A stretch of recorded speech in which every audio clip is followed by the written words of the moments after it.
ஆண்டவா, பெத்த பிள்ளைகளை காப்பாற்ற வேண்டியது ஒரு தகப்பனுடைய கடமைன்னு எனக்கு நல்லாவே தெரியும். இருந்தாலும் எனக்கு வேற வழி தெரியல. இப்படித்தான் வாழணும்னு நான் நினைச்சதுனாலதான் எனக்கு இவ்வளவு பிரச்சனை. எப்படி வாழலாம் நான் இருந்திருந்தேன்னா நான் நல்லாவே இருந்திருப்பேன்.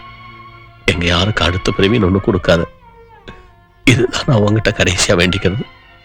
இதையாவது நிறைவேற்றி வைப்பேன் நான் நம்புறேன். என்னங்க, சமையல் ரெடி. என்ன விஷயம்னு என்கிட்ட மட்டும் சொல்லுங்களேன். இன்னும் கொஞ்ச நேரத்துல நீயே தெரிஞ்சுக்க போற. போய் எல்லாத்துக்கும் விருந்துக்கு ஏற்பாடு பண்ணு. இன்னைக்கு என் கையால எல்லாருக்கும் விருந்து பரிமாற போறேன். போ.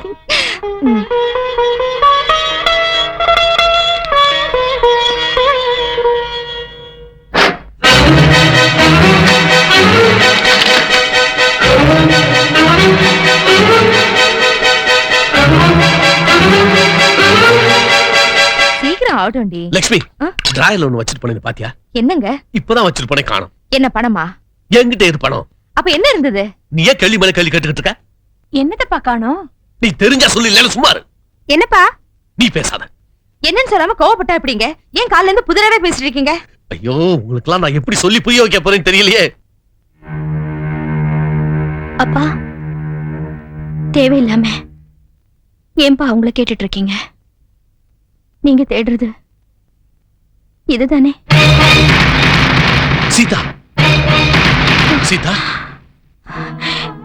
எனக்கு கல்யாணம் ஆகலைன்னு தானே இந்த முடிவுக்கு வந்தீங்கன்னு எனக்கு தெரியும்பா.